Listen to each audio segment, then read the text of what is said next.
Welcome to Mike's Organic Cafe. Let's make another Halloween treat to give to trick-or-treaters that's healthier than chemical candy. Gather the following ingredients: 225 grams unsalted butter cut up into small cubes so it goes to room temp quicker, 1 cup granulated erythritol brown sugar, add 1 tablespoon monk fruit sugar syrup so the dough holds together better, half a teaspoon of sea salt, 1 large egg beaten, a quarter cup of unhomogenized full fat milk, 1 tablespoon vanilla extract, 4 cups white baker's flour sifted, 1 tablespoon baking powder, food coloring of choice, red, black, purple, blue or green. And for the icing, 1 tub of cream, 200 mils, a quarter cup monk fruit sweetener, icing sugar, vanilla collagen protein, and food coloring.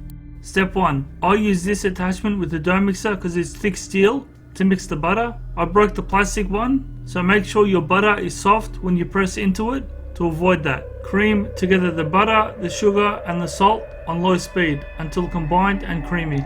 It'll take around 3 to 5 minutes to cream, so be patient.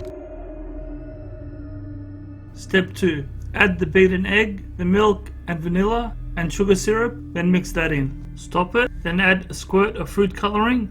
I'm using dark pink. I was going for the blood effect, but this is close enough. Step 3. In a separate bowl, sift together the flour and the baking powder.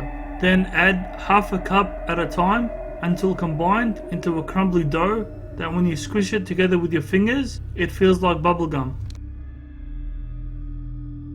Step 4. Place a sheet of cling wrap onto the bench, then pour the dough out onto it. The dough will be crumbly, but can be pushed together to get a gummy-like consistency easily. Fold the sides of the cling wrap so the dough joins together to make a ball-like structure, then gently push the sides together, then wrap all the way and set aside.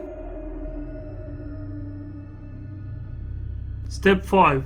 Now preheat the oven to 180 degrees Celsius or 350 Fahrenheit. Unwrap the dough, lightly flour the surface, and use a rolling pin to roll the dough out to about 1 cm thickness. If the dough is too crumbly, halve it, then add a bit more flour, then keep squishing it together with your hands until it combines like a gummy. You gotta keep kneading it so the syrup binds it properly together, so do half at a time. It shouldn't take too long. You'll feel it when it's the right consistency.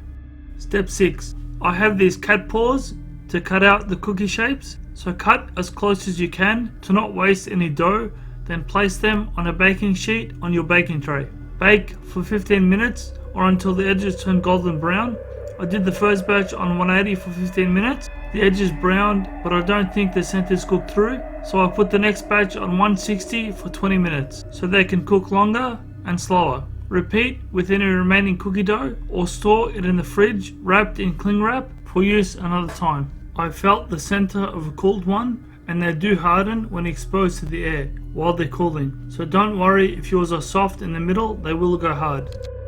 Step 7. Place baked cookies on a wire rack to cool while we prepare the icing. In a clean dough mixer bowl, place cream, monk fruit sweetener and collagen protein. I'm using vanilla flavor so the food coloring colors correctly. You can use chocolate or banana flavor and not put coloring in at all. Either way, but I'm trying to go for a Halloween look with a bloody paw and purple icing on top.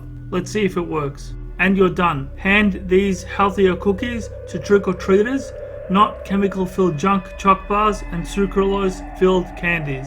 Enjoy and be seeing you.